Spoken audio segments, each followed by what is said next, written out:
rock and roll. So in your packets, I'm going to share with you that I always do the same thing and let you know. On the left side, we've got some propaganda. Our goal here today, and it's on the screen as well, is to get you 10 more leads, 10 more deals closed. Some people it's going to be 10 more deals a month, and some will make it 10 deals a year. But we've got a lot of tools to try and help you to close 10 more deals. Right? And all you have to do is take part in whatever part of them you want. So we have some things that a lot of people, or very few people, are actually doing. Fast pass loan approval, totally underwritten files before you ever go out shopping. Same thing, you can check box J4 on the residential purchase agreement. No loan contingency. So that's one of the things we do. We also know that the average real estate person has 500 contacts. We also know from the National Association of Realtors that 10 people move every 10 years right now. It used to be every 6 years, but now it's every 10 years. So if you've got 500 people in your database, some have more, 10 of them are going to do a real estate transaction this year. I was with a gentleman earlier in the week, and he actually told me that he went back and looked at his data, and he had missed $25 million in business last year, just by not keeping track of it. So we've got a tool that's called predictive analytics, where we can actually find out 151 days on average before somebody does a real estate transaction. It's just a matter of watching what they're doing. We do co-marketing agreements, so I get about 7 leads a day just from our social media advertising. I've got 107 leads to put out right now. All of these are different things that we're doing in Gold Star that make us just a little bit different. That's the things I like to show people. These are all the areas where people have in their database, right? So getting 500 people is not a real big deal. When you talk about passive clients, farm. If you have a farm and you tell me what the parameters are, I can actually tell you about 70% of the cell phone numbers and email addresses within that farm. I just did that for an agent in North Park in Irvine, and we entered about 7,000 names and addresses for him that we're going to be putting into our predictive analytics system. So when you look at all of those different areas,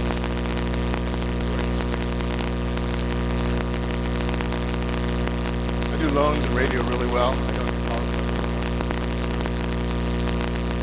But just look at some of the math.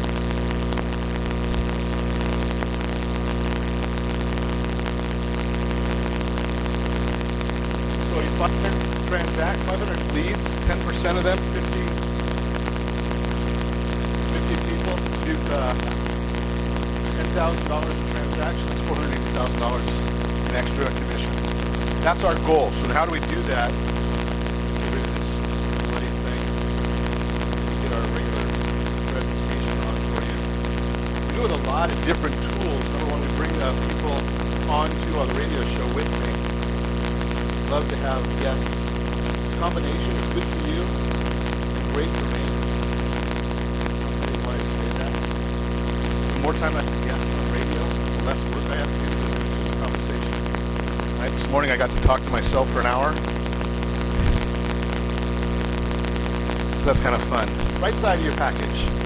So we've got a sign up for next month. We're doing social media boot camp. And I always tell people, always ask somebody what their credentials are. I have about 57,000 social media connections. So it's a pretty good number of people that we talk to on social media on a regular basis. I try to get better, so keep the survey handy. There might be some times during our presentation that I'll tell you if you want something, just put it on the survey or let me know. So I'm going to ask everybody if you give me that survey at the end so I can see if there's a possibility of us getting better. I'm always trying.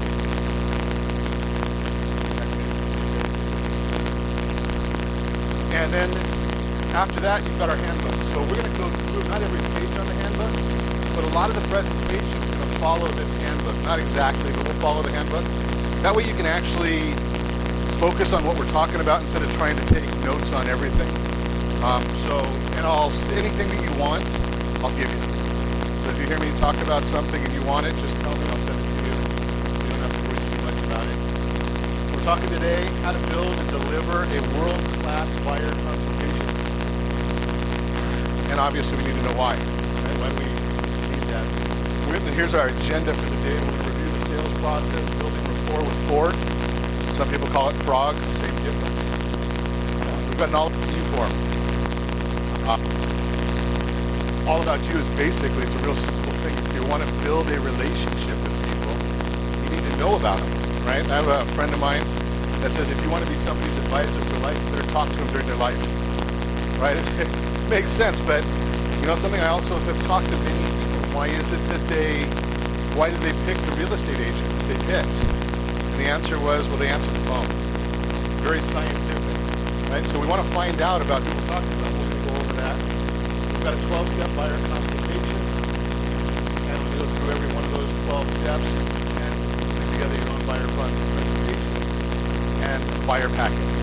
One thing that I like to tell people all the time, like I say, I'm developing a fairly large database of consumers, right? I get 5 or 6 new leads every day just from our social media platforms. And I don't know about you, whenever I go to an open house and they force me to sign in, it's Mickey Mouse at Disney.com, right? Because I don't want to get a bunch of calls. I get those. I had the funniest situation just recently. A friend of mine has the phone number. I remember it's 760-333-3333. That's his legitimate phone number. He's also got 619-333-3333. I got a lead the other day from somebody that was at that phone number. I knew him. But he says now he gets a lot of those numbers. So, how do we get the right number, right? The bribe people. That's pretty simple, right? Our bribe is give us your email and we'll send you back our current quarter's home buyer's guide, right? And that's how we're going to start the process. But got to have a packet. What does the packet do? You know, you have a meeting with somebody. You think that they're going to be sitting when they're waiting for your meeting time. You think they're just sitting and doing nothing and saying, okay, Pat's going to bring me everything I need. No, they're doing research, right? If I send out the e-guide, that way what are they doing research with? What I just handed them. So we're going to have a packet of things you can actually do there. And then we'll save some time for Q&A. If you have questions during the presentation, all that. So why have a buyer consultation? Well, obviously the first reason is smoother transactions. Right? If we let people know up front what they need to do, why they need to do it, doesn't it make sense that the transaction can go smoother if we've educated somebody? You know, we kind of take for granted what we're doing because we do it all the time. Right? Our clients nowadays are doing one transaction every 10 years. They have no idea. The real estate contract just changed last month, right? So somebody did a transaction in real estate last year, they don't even know what the contract is anymore, right? So we want to give them an ability for a smoother transaction. We have a finite amount of time, right? We can come up with all the printouts we want. I can spend more money on advertising. I can put more signs in the ground. I can't create more hours a day. So how do I make more money? I get better at converting what we're doing, get that ratio of leads to closing to a better number. Everybody wants trust and certainty, right? It doesn't matter whether we're going and getting our taxes done, we're going and getting an estate plan done, we're going to a doctor, and I mentioned this problem, right? I want to make sure that the doctor I go to, it's not the first knee surgery. Right? Some people may say I don't mind going and having that being the first one to have knee surgery for the doctor, but you know I don't want to be a guinea pig. 66. This is a NAR stat. This isn't a Ron Siegel radio stat. 66% of buyers use the first agent they meet face to face.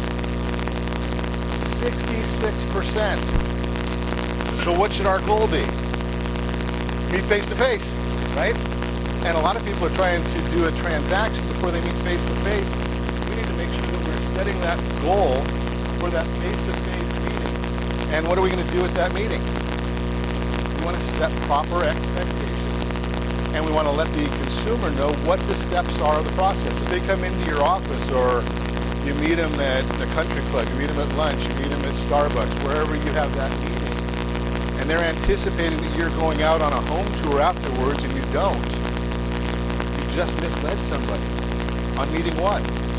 hard to get that trust back, right? So you want to make sure that the expectations are understood. Hey, we want to have a meeting at this very first meeting, and what I want to do is I want to go over the process with you. I want to educate you. I want to learn about what your needs are, what your must-haves are, what your wants are, maybe what your budget is. You know, we got to go through all these different things and set all of that up in that first time, and that's where we're going to build rapport. If we do our job right in that initial consultation, that's where you close your transaction, and you've never ever seen the property. And a lot of people have a question with that; they don't understand that part, but that's exactly where it's all done. In fact, we're going to talk about closing the deal right there, and you've never shown this property. So that's the reasons that we're going to do that. And here's an ironic part of this: is we have a sales process. Yet, I don't know, I'm not going to put anybody on the spot here, but the vast majority of people in real estate have never ever taken a class in sales.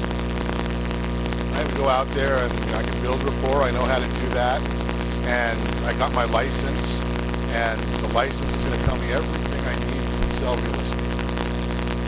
And, you know, it's been about 4 or 5 years since I got my license. I haven't used it ever.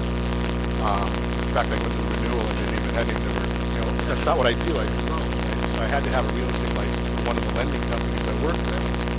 But the whole concept is we need to tell people what to do, what we're going to expect of them, what they can expect of us. So we're going to talk a lot about sales. Right? Our number one goal, our job, and our only job is to prospect and convert. Right? As real estate agents, that's all we got to do. We can have somebody else be our transaction coordinator, but our job, in fact, I met with a new gal this morning right after my radio show, and I'm helping her with the very first transaction. And she says, I don't understand the loan process. And I said, okay, I'll tell you the loan process. 800-306-1990. Tell them to call me, and don't try and understand more than that. Last year, we had 370 changes to the FHA guidelines. That was last year, right? As a real estate agent, do you want to know those? Right? Not at all. I don't even want to know them, right? If I have to, but if I don't want to, if you have a problem sleeping, then you look at the guidelines. So, step one, prospecting. Step two, initial contact. What are we doing at the initial contact? Getting an appointment for that face-to-face meeting. After that, then we want to build rapport, right? We want to get people to trust us. No trust type. Then to qualify the prospect, right? A lot of the leads that I get say right on and the poor credit. Okay, am I forwarding that off to an agent? No. I'm helping those people build credit because I'm a big believer that I've never ever turned somebody down for a loan. Never. What I have done is I've said, we need to put you on a program to coach you and set a game plan to get you mortgage ready. That's actually what I call the program, get mortgage ready. Right? Might have to get the credit score up. Might have to help them get a down payment. We might have to help them get a job. Right? I mean, some of those things are needed to get a loan. It's 2006, you didn't need a job. You just worked father here, you could get a loan. But this isn't 2006 anymore, right? Those that were in real estate back then remember those things. So as we go through the process, if we're trying to close for the wrong thing, we're not going to be building trust. Right? We always want to be closing, right? But what are we closing for? We're closing for that face-to-face meeting. Right? The face-to-face meeting, we know we can do our job. We're going to give you a lot of the information today. But if we can do our job, 66% of the time, we're going to be successful. If we practice it, we might get up to higher numbers, right? So we're closing for the appointment, not for selling that house right now. Again, that face-to-face appointment is really what we want. And then we move forward, closing for business, follow up, having these systems in place to be talking to people for life, be connecting with them for life, to be doing what's needed so that you don't run into the problem that this gentleman I was with the other day had where, how'd you like to find out that you lost $20, $25 million in business? that the business was actually done by somebody and it wasn't him. Right? And if you've been in business any length of time, you've had that happen where you've called somebody up and they told you they just moved, or you got sent a birthday card and it got returned to sender. And I don't know about you, it ticks me off, right? Not something you ever want to have happen. So first step is building rapport. Ford, right? And this again, this is part of just sales. So Ford, if we want to talk to people, and this is one of I'll tell you right off.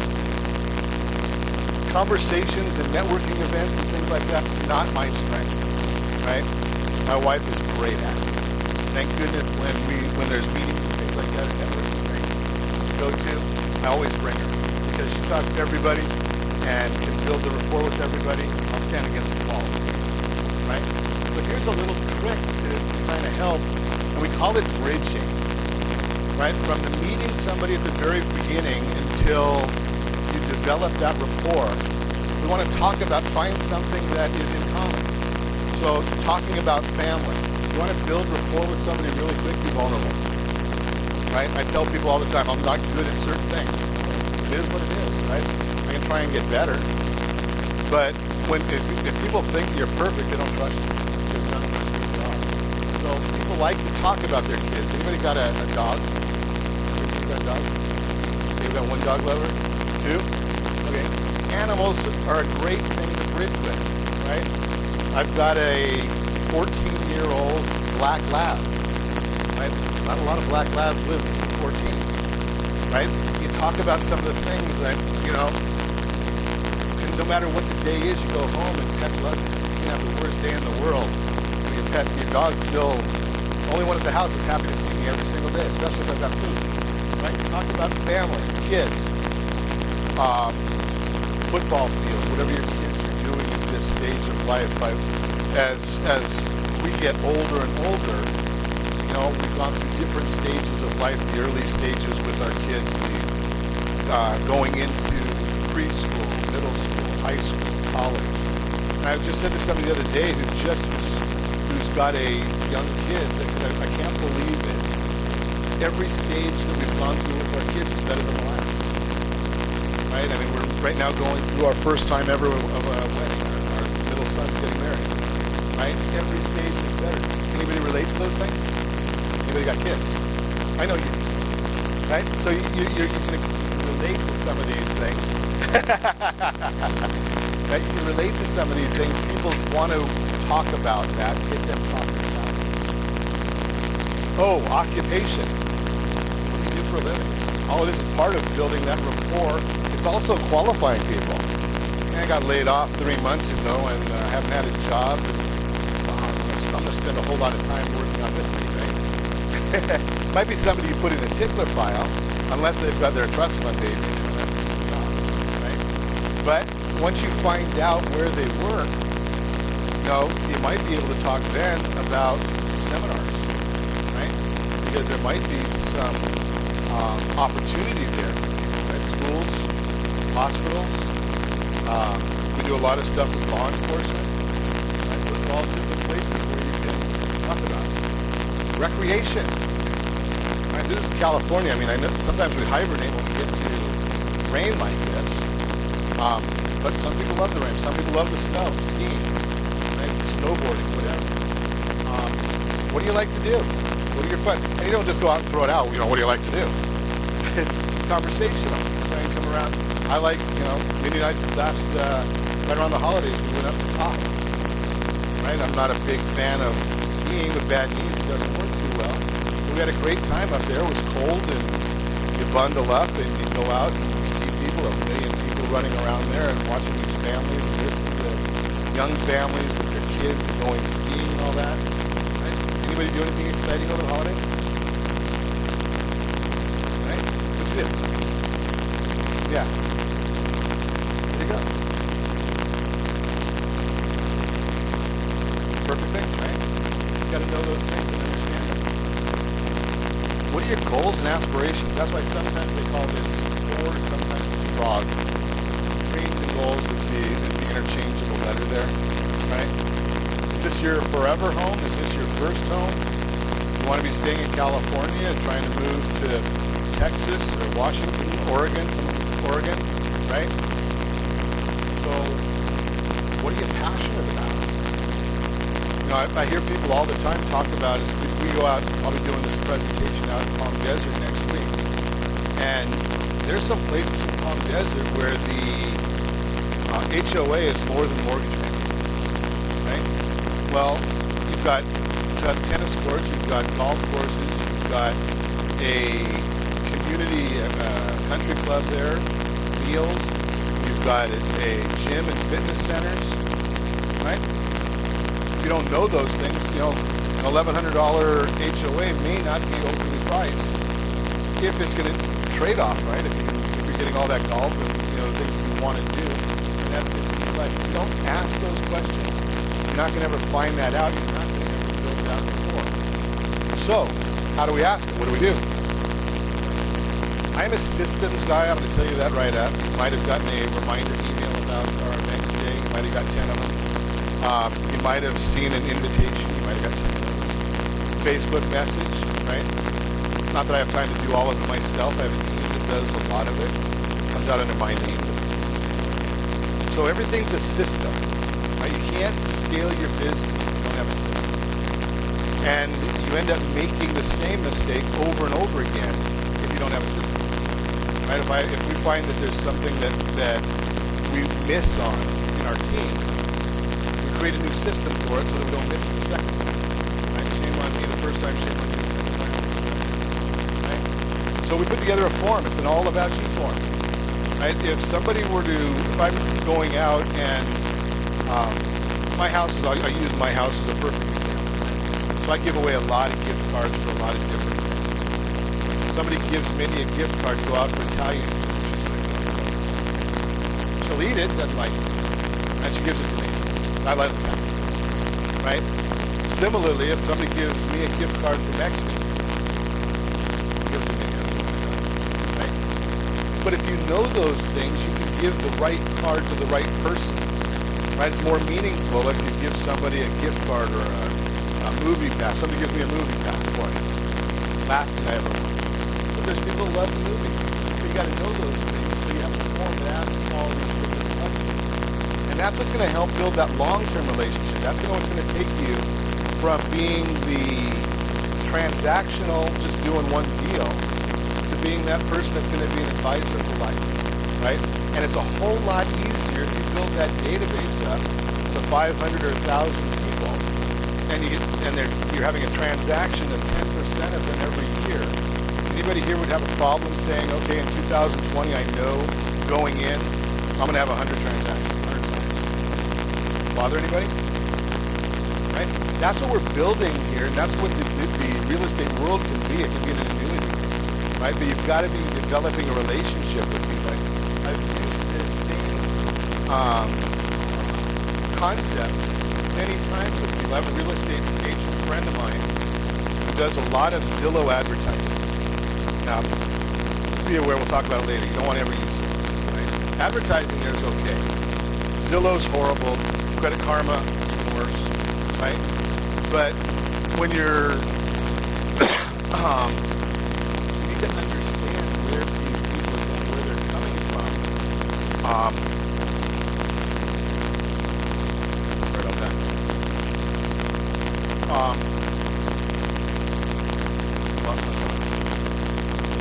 I guess I should. I didn't vodka maybe. Maybe it could be. Maybe I'd be better off. Those are well. The reason for both of those, if you're staying away, Zillow's good for advertising. You don't want to send your clients in. Right? Because what's their business? Selling things. So it's to steal your client from you to send them to somebody else. Right? Credit Karma, same thing. They built a business, free platform for people to get credit scores. Why? Because as soon as they see that you pulled a mortgage application, they send that application to 75 other lenders. And what do those lenders do? Send the lead to their favorite realtor. Right? You don't want to be sending your people to any of them. We're going back to the All About You form. It's just understanding where all your clients, you want them to come to you for everything. You want to be the coach. You want to be the hub. We have a friend of ours that knows that that's my philosophy. The other day she sent me a note, hey Ron, I need somebody that can clean my chimney. Okay, so I found her a chimney sweep, right? But I'm glad that she's calling me because now she's not going out to all these other sites for those things herself. So again, there is I think I've got a copy of the All About You form in the package, right? So you can actually just look at that thing there if you want a electronic version. Just put on your survey that you want an electronic version. But the other part of it is that's going to get you that form can make your whole year. That one piece of paper can make your year. If you go through and fill out that form, especially the bottom part of the back side, page 2 of it. Anybody do business with CPAs? One. CPAs are looking at everybody's finances right now, right? They're a great source of referrals because people are talking to them, hey Pat, I got a 7.5% interest rate. Is that too high? Well, the CPA understands that. Or, hey, you need to go buy an investment house. Right? You're paying too much in taxes. Right? You know anybody I should talk to? Yeah, call Kathy. Right? Those are the things. Now, what you want to do is you want to be calling some CPAs. You find that form will tell you two things. Number one, it's going to tell you the client that needs a referral. Okay? It's going to also tell you the person that you want to call. If somebody says, yeah, I've got a great CPA, I've got a great estate planning attorney, you want to call those people. Every once in a while I've had somebody say that I've got a great divorce attorney. There's a lot of business there. We don't do that often. Right?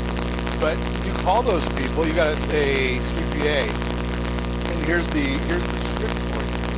Right? Call the CPA. Hey Steve, this is Ron Siegel, Gold Star Mortgage. I've got about 400 clients that I'm trying to find that need a new CPA. Is there a way that we can get together and see if there's some way that we can work together? Do you think he's going to say no? No, I don't want 400 new clients, Ron. I'd rather sit here and struggle. Right? Of course he's going to say yes. Now, when I go and talk to him, hey, do you have a problem with working two-way referrals? Yeah, Ron, my brother's a lender. Oh, okay. Sorry, I'm going to go talk to John. Right? I mean, it is a two-way street. I've got to find the best person. I used to do this at Merrill Lynch. I used to work for Merrill Lynch. Right? I used to leave the office every morning at 7:30 a.m. Not get to the office and I left. Right? You get there about 5:30, see what's going on the East Coast, check what you need to know. Then I go out and work with people. Nobody in the office needs a financial advisor. They all have one. Right? So I go out of the office and do that. Right? So I want to talk to other people to find out how I can build my business. The key line of that is just exactly what I'm saying. They go and offer those referrals. If you give out a referral, what can I expect from Steve? I give him 3 people and he doesn't send me anything. Hey Steve, hey, we got a problem. When we first got together, you told me that this could be a two-way street, and where's the love? Right? If there's no more love, the referrals are now going over to John. John might be happy. Right? So those are the things that we can do. But I need to know that, so that's why I've got the About You form. Right? I need to know that if I'm going to have that's what I was talking about. I started saying about Zillow. A friend of mine was spending like 75% of her budget on Zillow advertising.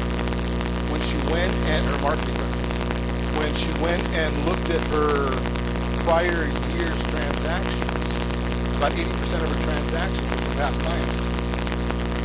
Got to have a reconnection there, right? Bring that Zillow advertising budget down and start doing more things for past clients. Right? We look at it, and I close every radio show and make a lot of money, help a lot of people, have a lot of fun. I can do a lot of business having a lot of fun.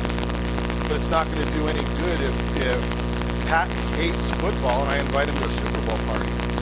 Right? That's not going to be a lot of fun. Right? But we can do that in other areas. But I got to know the right person to invite to the right event, and Pat would bring friends. Right? That's our whole methodology. So finding out about all of these things, what are the pets' names if they have pets. Now, if you send somebody a birthday card or a gift card, call them. You gotta know when their birthday is, right? I mean, and I know that stuff because of being a lender. I collect, I get a picture of their driver's license. And I have to. I don't know if you guys all take pictures of the driver's license. Why not? Right? But make sure you're doing those things because you're developing that. Again, if you want that, just let me know. So there is a process, a 12-step process, and we're going to go through the entire 12 steps. It's not the only 12 steps, right? We're going to start in the lower right. You might start in different areas, but and if you have your own process, if you have your own system, so be it. If you don't, take this one and customize it to meet your needs again. If you want the electronic version,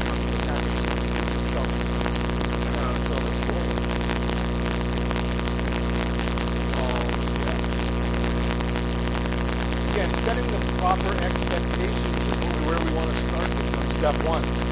We want to tell people, hey, this is what we're going to do. We're going to, if you've ever done any classes on presenting, they always say when you're doing a presentation, or if you're what you're going to,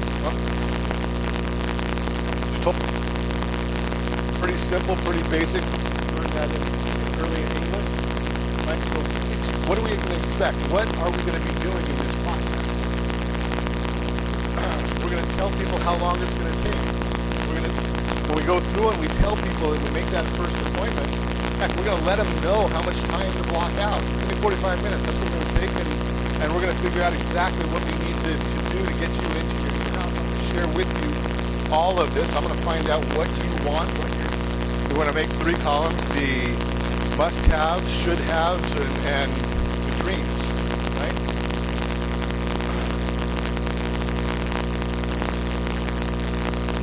Telling somebody where the appointment's going to be, right? It's going to be at my office.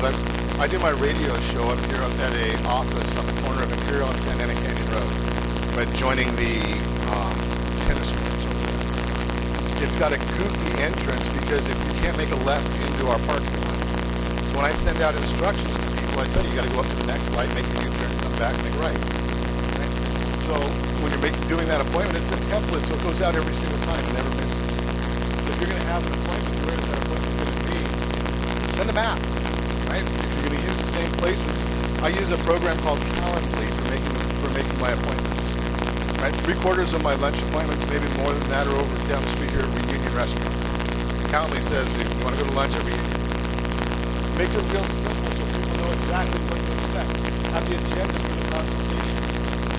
Are you going to be touring homes or are you not going to be touring homes? For the most part, if you go out touring homes on your first meeting, you're probably wasting time. Right? Because you don't know what they want, and they think they do, but they may not, may or may not. And they probably don't know the process. It's going to be a lot easier for you if you have a process in place for everybody to go through every time. You want to find out who's part of the buying process. Right? I mean, Mindy and I had this one time when we were buying a Navigator. We were buying a new car, and Mindy went into the store to buy the thing. And I didn't want to have anything to do with buying it. I knew what we wanted, and she's a better negotiator. So she went in to buy it, and he said, well, where's your husband? She left. I didn't need the husband to be there to do that. You know that. But even more important, you know the other side of it. If I went in to look at a house, unless it was an investment property, it's a total waste of time. Right? Because I'm not going to buy a house. My wife's going to be the one that's going to say whether she likes it or not. I might help on the budget a little bit, but she knows more about what we're going to own than somebody else. Who's involved? Is mom and dad making the down payment? As a boyfriend that shouldn't have a vote in it, going to be making buying decisions? So ask those questions. And again, having a script for everything. I don't know if the script is in the handout or not. If it's not, I'll send it to you. Just tell me.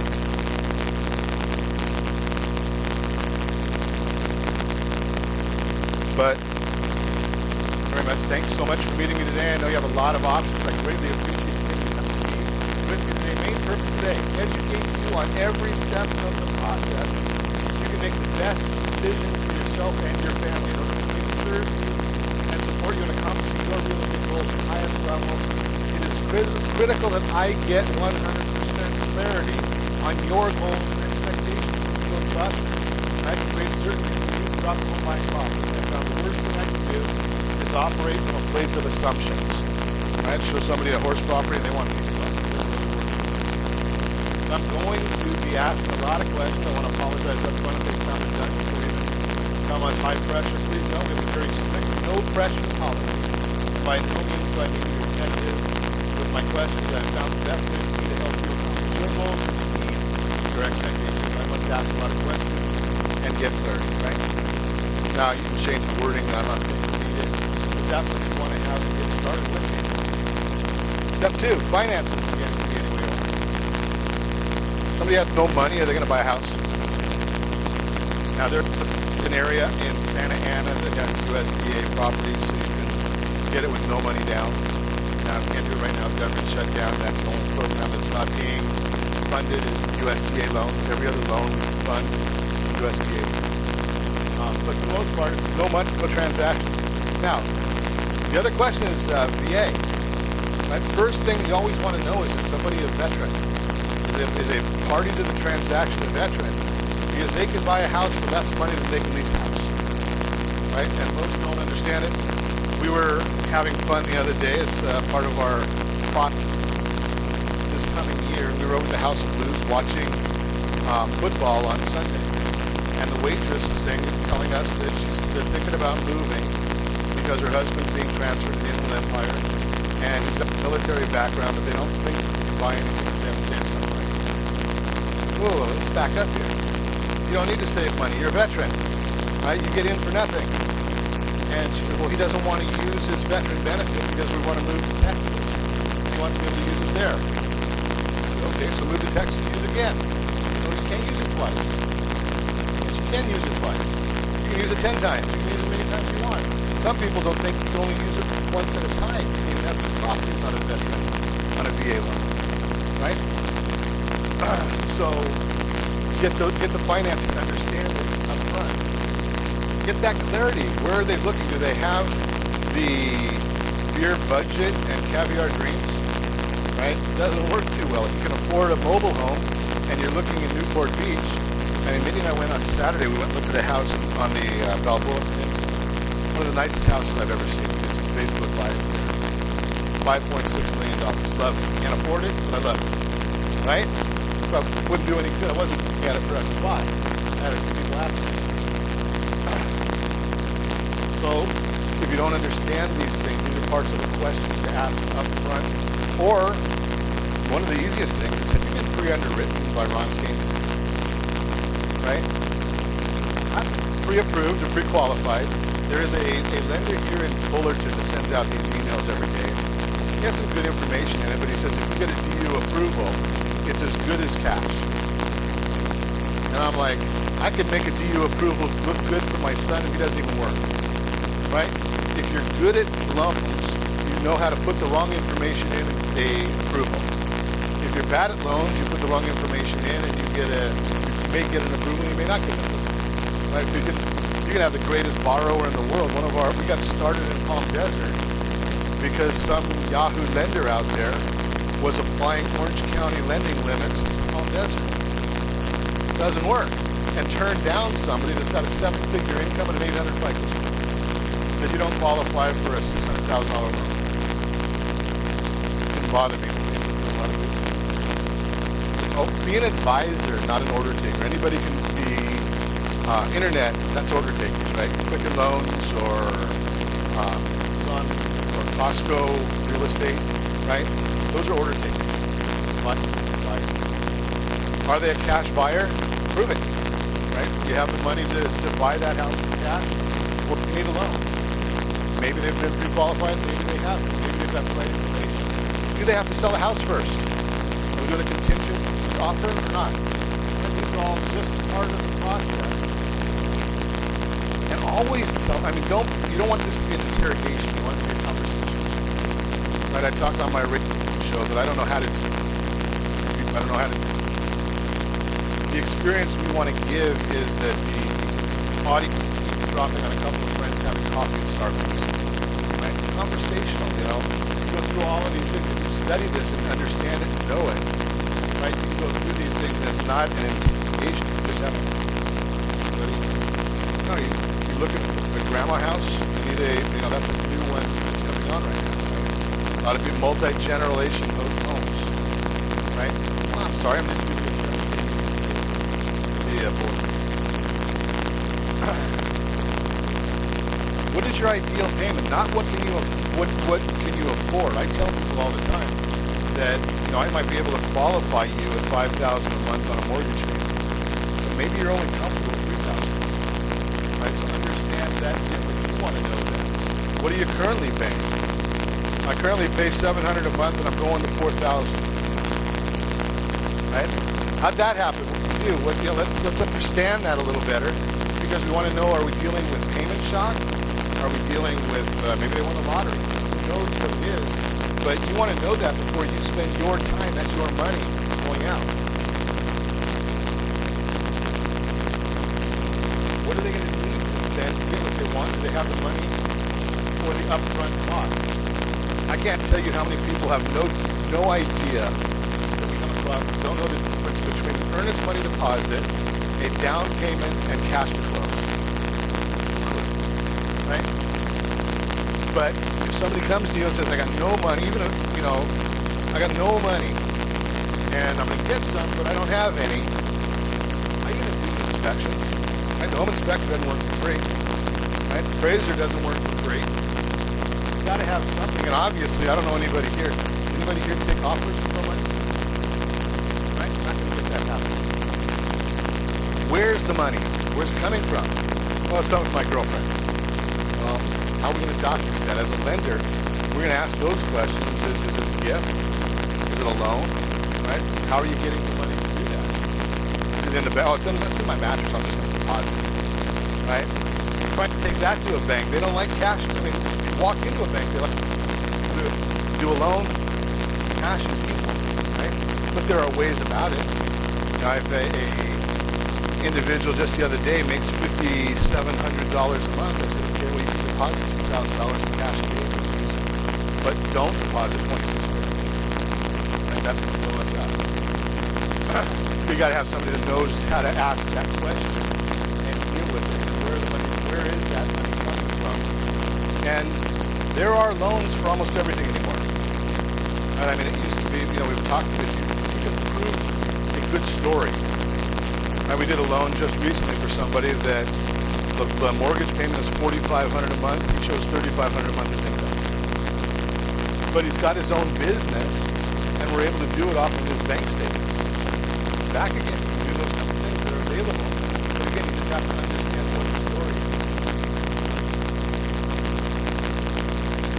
And it is not 2006. We have to document everything. Where did the money come from? Show me the bank statement. Show me the tax returns. And again, I'm talking about this. It's not that I do it just because I'm a lender. You guys need to know these things. Where is that money coming from? If they haven't been sent here already, you got it. You want to know these things before you get too far along the line. And I share this with everybody. Don't try and do that. Right? I don't want to be a realtor. I don't want to know the values of property. I don't want to go on home tours. Right? That's not what I do. I don't understand. I'm not good at it. Most realtors that I know of don't want to study guidelines. Right? I don't even want to study guidelines. So don't try and do that. Just know that maybe the biggest thing is knowing that there are programs out there. Right? If there are things you need to know whether somebody's got a 3% fee or a 2% fee. You just need to know that there's a right?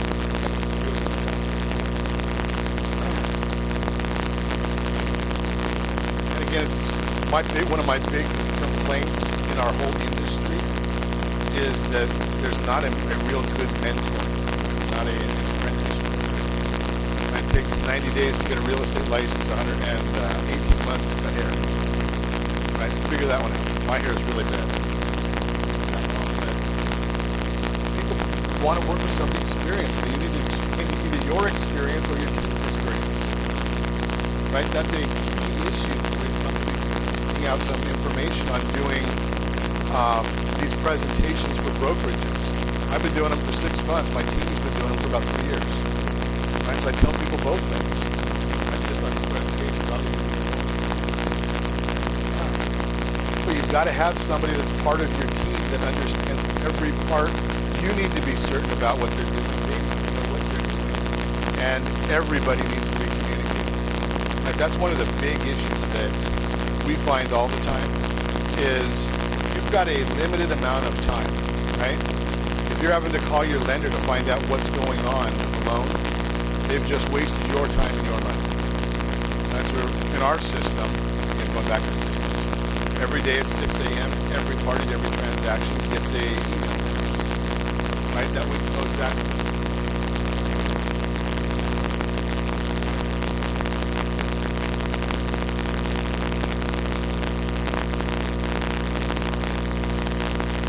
Or on a Zoom call. So I do both. I'll do face-to-face or I do video conferencing. But I want them to know that once they go into contract, we've got a limited amount of days to get an appraisal. They're going to go and do their home inspection. But they can be done at the same time. They don't have to wait for one to be done after the other, right? In our case, if we do a fast-pass loan with somebody, all we need is an appraisal and a clear title.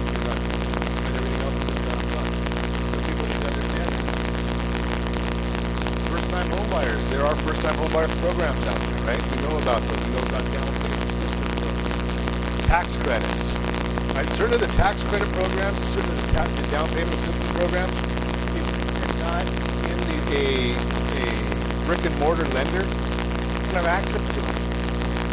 So if somebody calls Quicken, they may not know about some of these different programs. You know, the guy at Quicken that's helping somebody in Washington on this call, and the next call is California, the call after that is Texas. And I forgot that I was talking to the guy in Texas, and I just got through telling him that you can't do a cash out refi in Texas. Now somebody calls from California wanting to do a cash out to buy a house. Not what state I'm talking about. Right? Pre-approval letters, you want pre-qualification, pre-approved, fast pass. Big difference. Just take a message from me, Robert. I'll get back to you.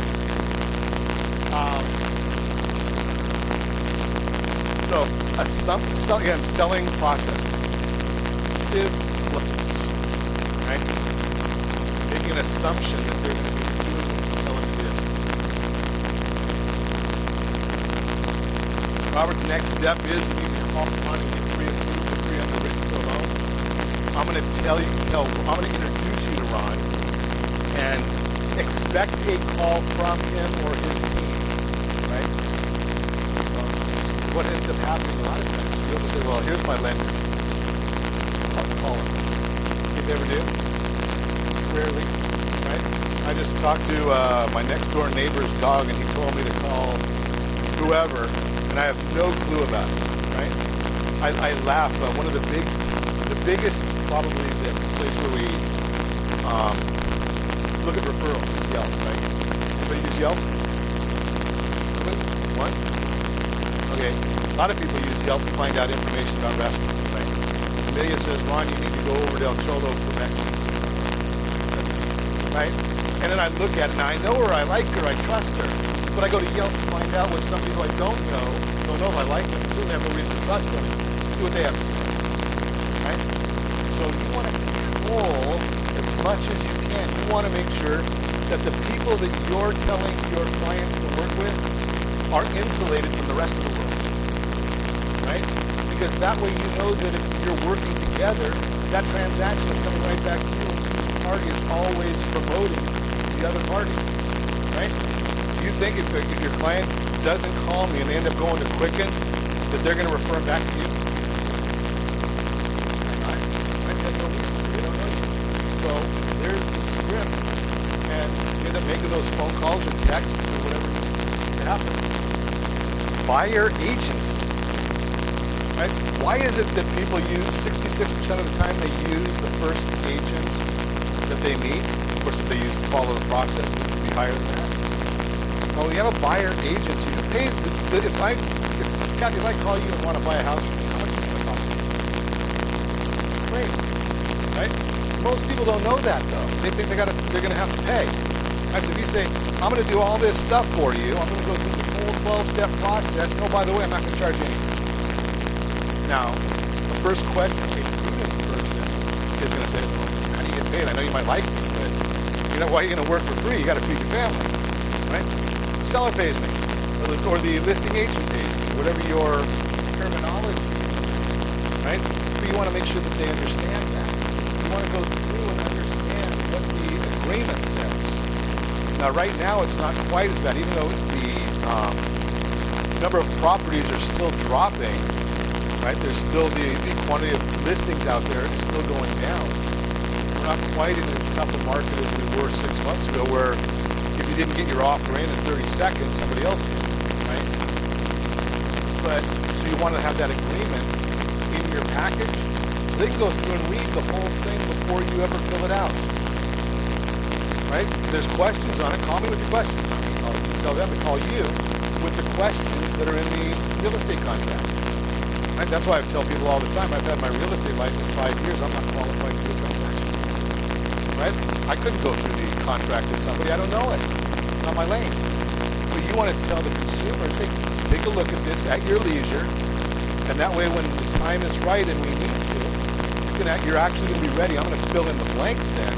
You've already called me with whatever questions you have, we can discuss it. Talk about the history of the buyer representation. Where'd it come from? Especially if you're in an area where there's new construction. Do you ever want your buyer to go into a sales office? If they go into the sales office, that's when you tell them, counsel them again, sign in as Mickey Mouse, Donald Duck, whatever. Right? Because if they don't, and then they want to bring you back later, you don't get paid. And if they bring you back later and they haven't signed in, well, hey, it was their first time here, right? You can get paid then, and you can protect them. You're going to still get paid from the seller, right? But you want to be able to protect them, explain those things to them. Has everybody had a horror story in real estate? You got to know those, right? And you've got to be ready to share them, right? Because what you're doing when you're sharing a horror story is you're in essence telling somebody, I know what I did, I'm doing. Because I just saved this transaction because some other guy didn't know what they were doing, somebody else. Like, that's why you want to use me so you don't have that same problem. Right? Have those horror stories ready so you can share them. Discuss right here. This is another one of those areas. Do you have a process or a program that's getting houses to people? We all have the MLS, right? Is that the best tool out there? I use a system called Nest, right? Because they're even quicker than most of the others. You put in the parameters, and the consumer is going to get a text message every time there's a new listing, right? And it's something that we give away for free, so if you want to. With homeowners, what's the number one thing they want to know about their house? It's work. Nest has a service where every time the property closes in somebody's neighborhood, it'll send them a text message updating them on the price of the closed sale in their neighborhood. But you don't want them to go to Zillow. You don't want them to go to Trulia. You don't want them to go to Realtor.com. Those places all make money by selling leads. You're going to send your client to Zillow so they can sell that name to somebody else. Right? Not that I'm bashing Zillow. I also tell them that the founder of Zillow sold his home for $1 million. His estimate was $1.4 million. Right? So the property value was 40% off. Right? So and if you dig in there, I can send it to you. Zillow actually has a chart right on their website telling you how far off their price is.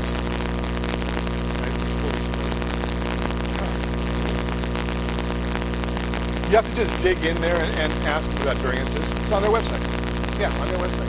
I think you put in their price variances or something like that. Believe me, it's varied. What?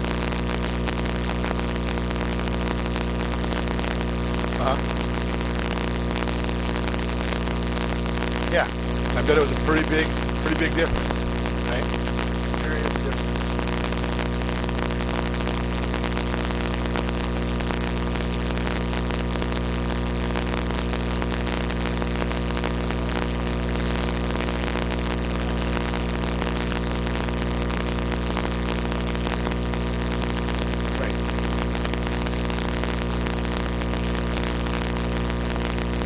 Absolutely.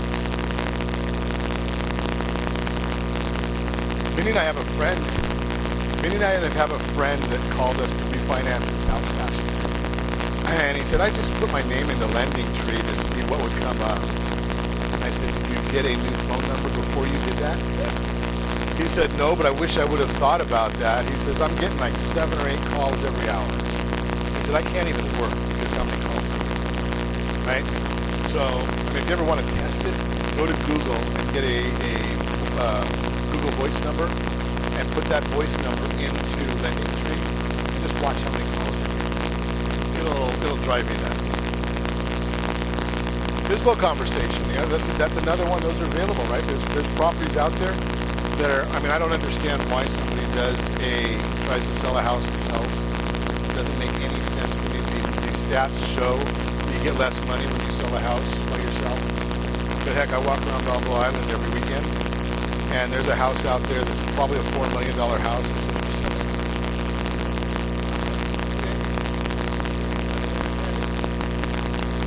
Where did that buyer agency come from? Here's the information. That way you have it so you can share it with people. What started it? I think they just changed the name. I don't think we've got a sales agent anymore. I think now it's actually called the buyer's agent. Right? They just changed that in December or one of these contracts. Yeah. I mean, I'm sure it must be. Most people don't know that the broker is actually who lists the house, right? Not necessarily the agent. Not the agent. A lot of people don't understand that. When you start telling people these facts, it's just building more credibility for you. Like they're realizing that, hey, I'm not dealing with some Yahoo who just got their license. You know, I was able to put a sign. Greenhouse. This is what the buyer really wants to talk about. You know their needs, their wants, their desires. This is part of the process of closing the transaction. Robert, if I come up with this property, you tell me everything you need, and I find everything you need, are you going to be able to write a deal? Do you want me to show you a bunch of properties, or do you want me to show you the best one first? I could show you all the stuff that I don't think you're not going to like, and then show you the best one in the middle somewhere. Right? So what we're doing is we're educating the buyer to say, hey, it's okay to like that first property. If I do my job right and find out all of your needs and wants and desires, there's no reason that we shouldn't write an offer on the very first property. You want to tell them that. Right? The needs are the things you cannot live without. Right? I've got 4 kids and I'm not looking for a 1-bedroom house. Probably not going to work. I need 4 bedrooms. Right? Then you've got the wants. Love to have a pool, don't have to. Right? And then you've got the dreams and the desires. I'd love it to be on the water. I can't afford it, but if I can find something I can afford that's on the water, yeah, I'm fine.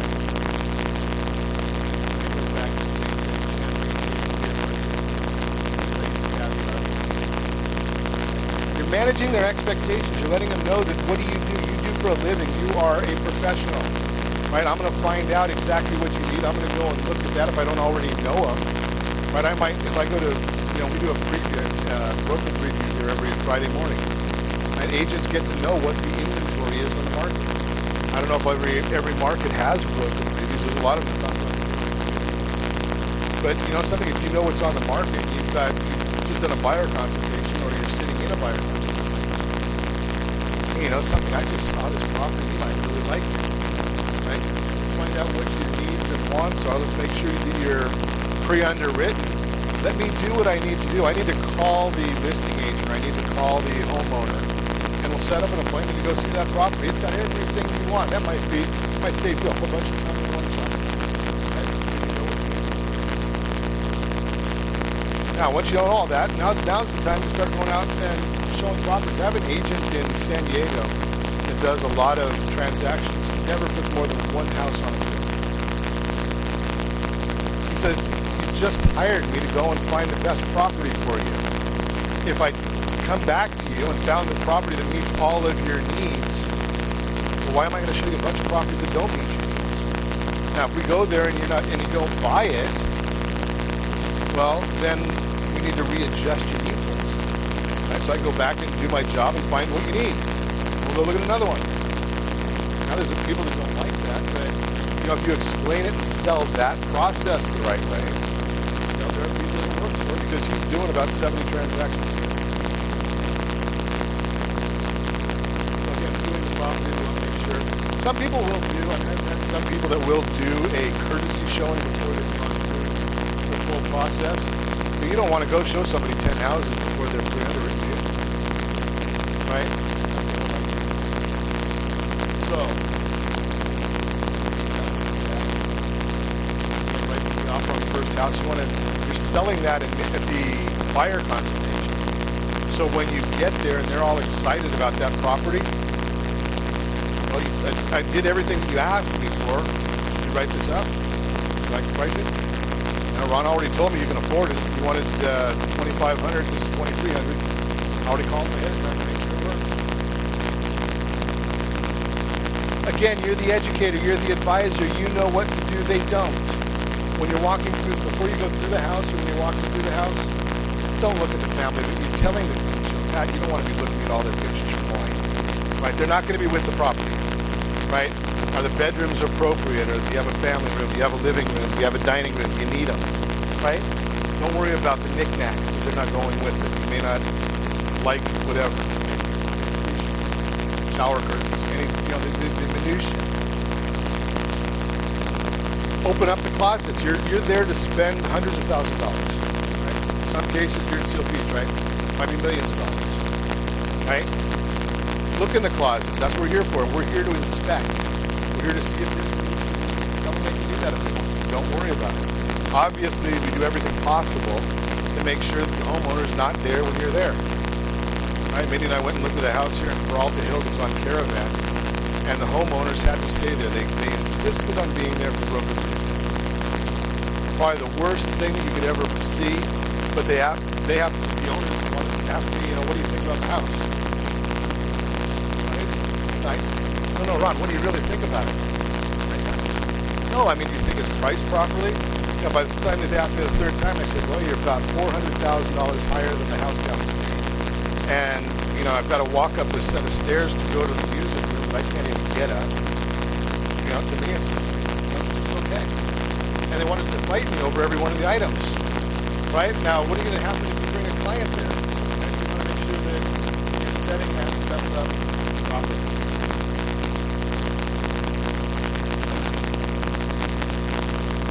When you go through houses, does anybody look in the corners of the closets? Right? Some people look up in the corners of the closets. Why? Water leaks. That's how you can tell if there's been a water leak. Right? So when you're pointing out, your job is to point out potential issues also, right? If you're being an advisor for the client, you don't want surprises. Last thing you want in a real estate transaction is a surprise. Right? So, hey, I noticed when I went through the walkthrough that there's a brown spot in the roof. We need to make sure our home inspector, when John does the inspection, I'm going to tell John to look at that and figure out what it is. Maybe it's something that was already corrected and it's not an issue. But hey, I want you to know about it. I think that's going to build up trust when you tell somebody there could be something wrong and we've seen it and we're addressing it. That builds your credibility and trust. That's what we're here.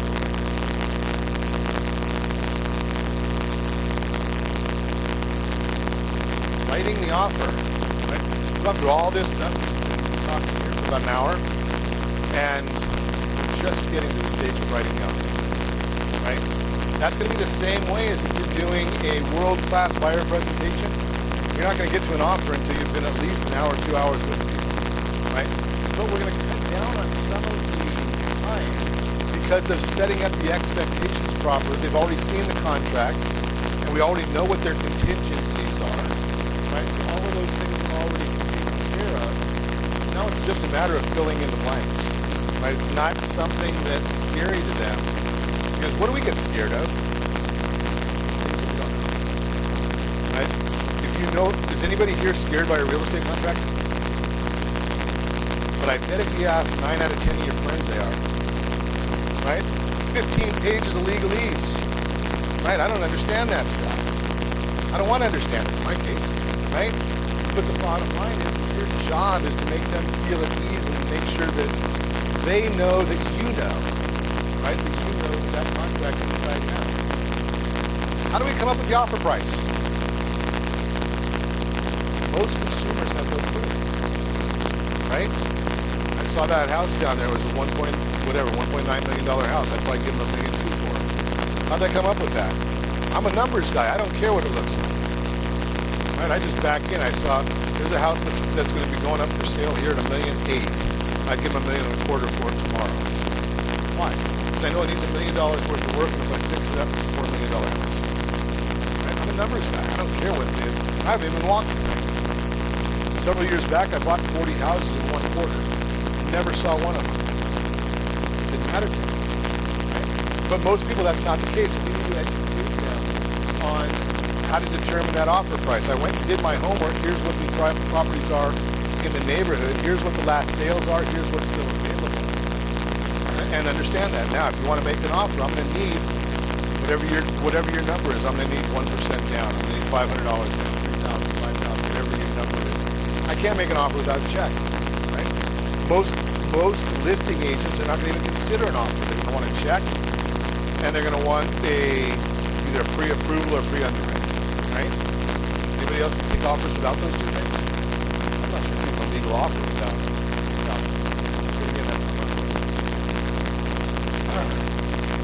Make sure they know about it when we talk about this. Here's some issues that you need to understand, and this is another one. I educate agents all the time that sometimes you want to pay more for a piece of property than it's listed at.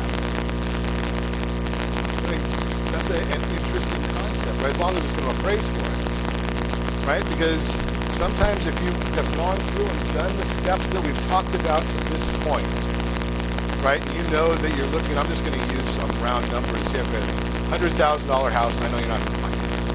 You've got a $100,000 house, and you know that the client only has $4,000. They buy that house. Yeah.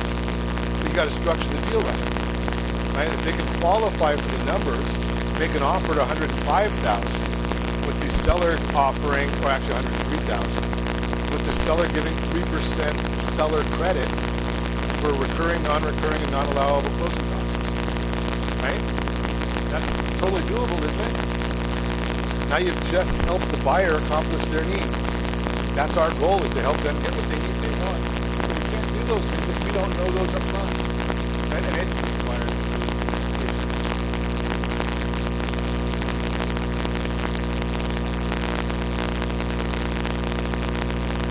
Step 8.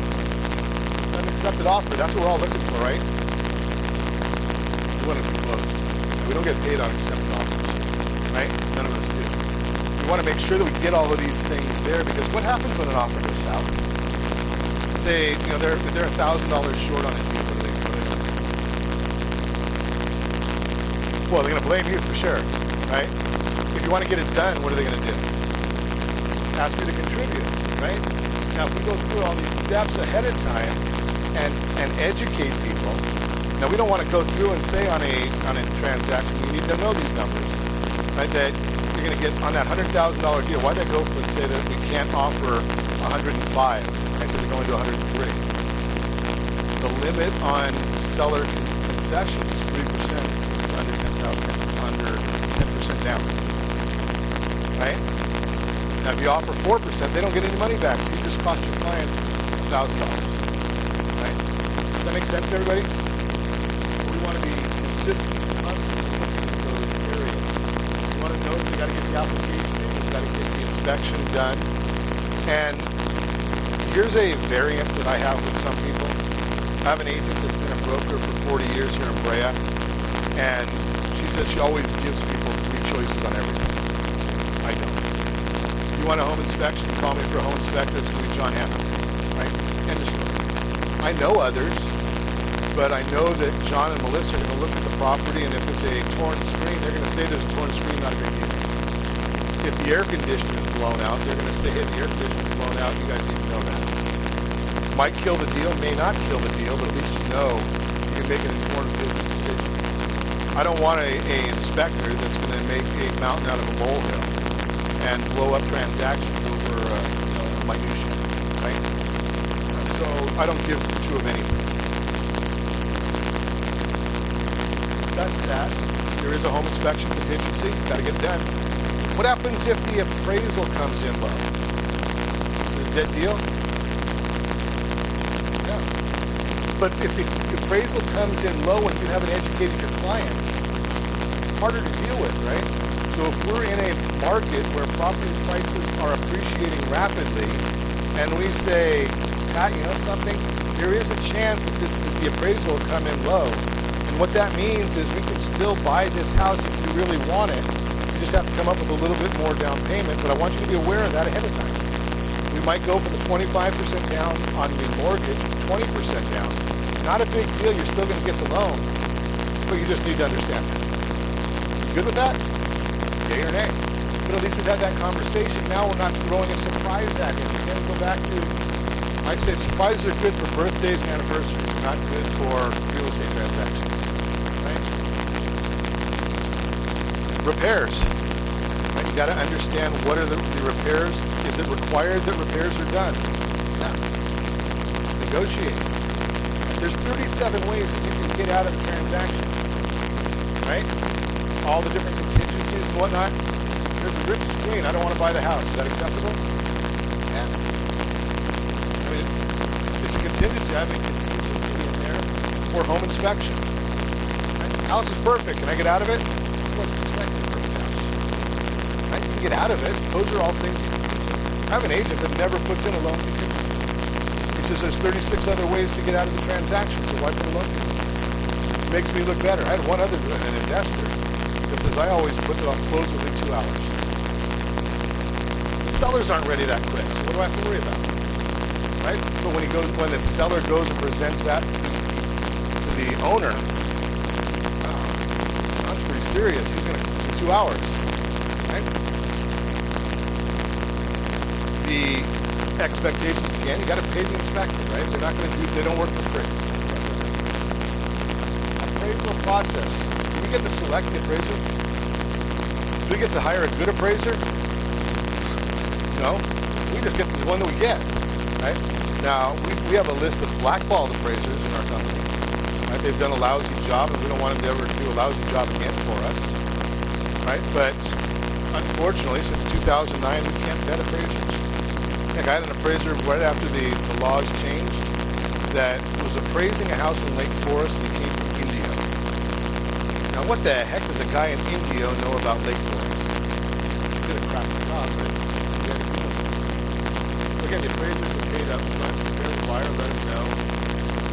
What is the appraiser's job? Right? It's to value the property for the lender, right? It's to make sure that the property valuation meets criteria. Right? That's their job. They don't determine what the property is worth. Property value is determined by real simple. What a willing buyer is willing to pay a willing seller. That's how you determine property value. Right? The appraiser is going to tell the lender if their transaction is secure or not. Big difference there again in sophistication. What can be used in the appraisal? Good one to know, right? Got to be within a mile and within the last year. But it can't be in a different city. Right? So there's some houses that are multi-million-dollar houses right by me. And heck, part of our community backs up to them. You're not going to use those houses for a comp to my house, right? In the city. Final walkthrough. So we want to explain why do we have a final walkthrough. We want to make sure that what we saw is what we get. Right? Nothing changed. We didn't have and in this day and age, we've seen it all, right? That it became a crack house after the sellers moved to Connecticut, and the house has been vacant, and now there's squatters, right? We want to make sure it's not there, that there's no other repairs that haven't been identified. I had one just recently, and here's another one of those crazy stories. Purple bricks. Okay, so had an agent that sold a house, and the listing agent was Purple Bricks. I think it's a $3,500 flat fee. They close escrow. The new buyers want the keys. No agent can count. So the selling agent, the buyer's agent, goes to the property. Homeowners never knew that the property had closed. They had sold the paper, they had signed the paperwork, but nobody had ever communicated with them the date they were going to be closing. I'd like to have just spent $300,000 or $400,000 within Northwest, probably about $400,000, right? And guess who gets to do all the work then? Right? Crazy stuff. It happens though.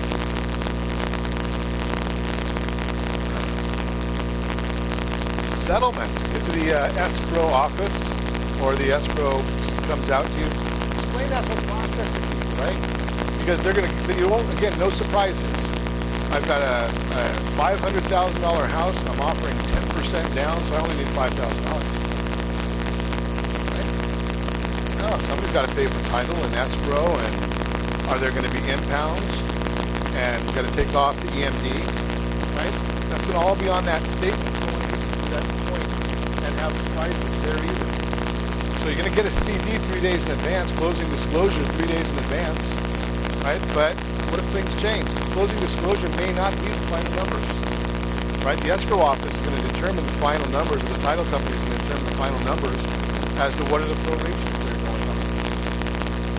Can you bring cash to the escrow office? Because it says cash to close, right? And that's what the settlement statement says, cash to close. So I'll just go to the bank and get $30,000 in cash and I'll walk into the escrow office. I've never bought a house before. I wouldn't know any different. Right, I saw cash to close, that's what I did. Wiring. Anybody heard of any horror stories with wiring money? Not one of those? A lot of horror stories of wiring money. You gotta be real careful. Now we all do it, right? But if you're not telling your client, pick up the phone, right? Call and find out. Talk to your escrow agent. This would save you $90,000. I know the client lost $90,000 because they did not make a phone call. They sent it out, and because they luckily were in California, or else they would have lost it. And they were told ahead of time to call. But they went to wire the instructions to their bank to wire the money, and it was past the cutoff date of the Federal Reserve. Right, so it was like 4 in the afternoon California time. Went to wire the money and found out that somebody had hacked into the escrow office or the real estate agent's email, and they said, we've got a last minute change, wire the money to this bank in Atlanta or in Georgia instead of sending it to where you were. And just by chance, they called the agent, who's in South County. Their name has been kind of funny because I told the story at Caravan one day, and one of the principals at Connect the Bank said, was that so-and-so? And I said, it was my bank.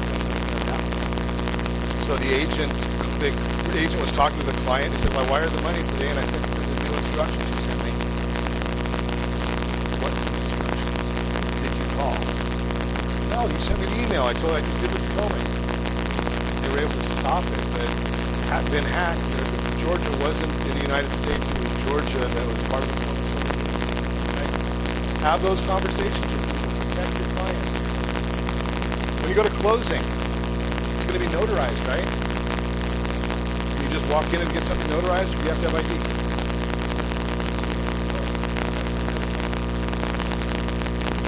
Anybody ever had a transaction that had no bumps in the road? Pretty rare, right? What's the difference between the experienced real estate professional and the newbie? They know how to navigate those bumps. They've seen something. When I talk to people all the time, they tell me these things that very rarely do you see a transaction that has no hiccups.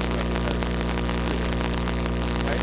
The experienced agent, the consumers don't even know about half of it, right? Because you're dealing with it before they ever get it. Right? That's the whole idea. Next, you don't want to get to the final end of this transaction, find out that the consumer didn't go to home counseling if they've got a down payment system. Got to have home counseling for that. Or if they're buying a house with a reverse mortgage, you've got to go to counseling. It's the first step.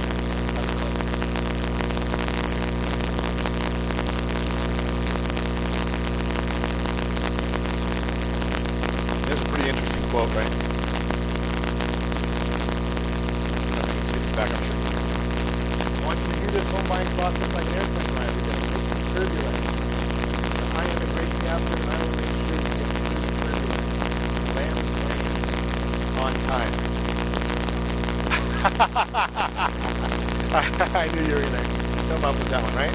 Let them know that. Set the expectations.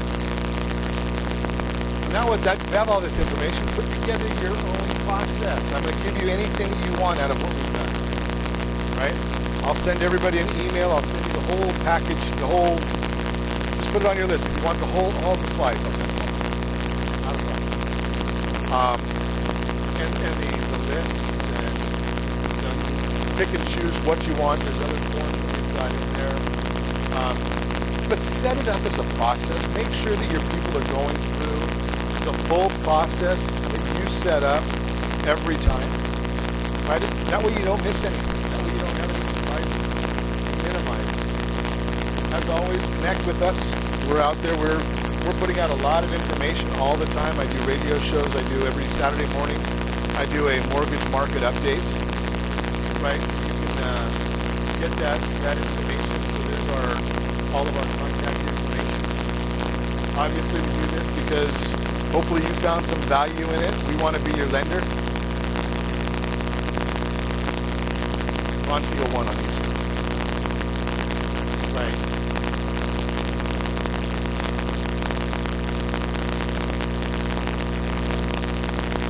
So, good question. Anybody got a scenario they want to do? Let's talk about it after the meeting. Right? Always willing to help, whether we're doing a transaction for you or not. I even tell people frequently, I'm more than happy to give second opinions. Because one of the things that we do that I didn't even mention, we have all the lenders we've never somebody that's referred to us. So when somebody calls me up and says, what does it cost to do a loan? I really don't know. Because I don't set the title fees, I don't set the escrow fees, but I can tell you this, so it makes it pretty simple. Want to consult consultation for us to sit down and help in any way? There's a link to our calendar, and everyone can do this. So there's a link to joining us. And I appreciate your time. Hope you got something out of this. Mindy's got a bunch of stuff to do. So there's two things. One of the things that I shared with you earlier is my motto that I use for everything: make a lot of money, help a lot of people, have a lot of time. So what we started doing is we put into almost everything that we do a component of nonprofit organization.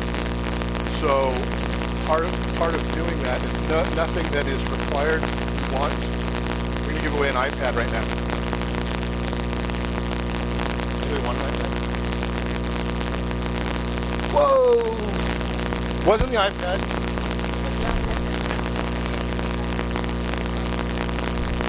And so I can actually see.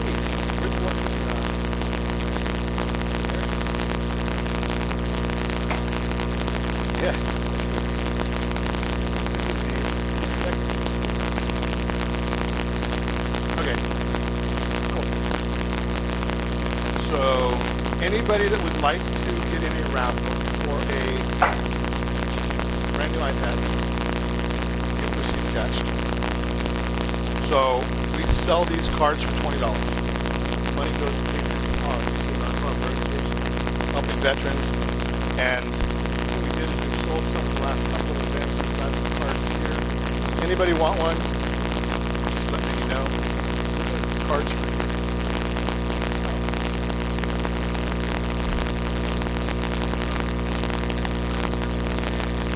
What?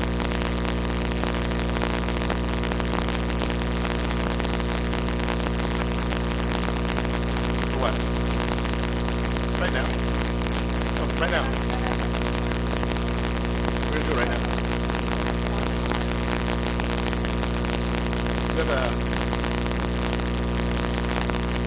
Do you have an X?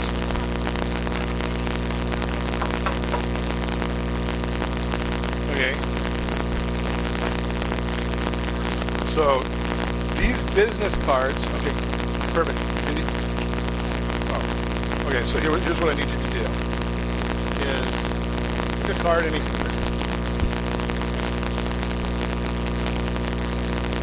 Mindy, this is the original deck, right? Queen of clubs.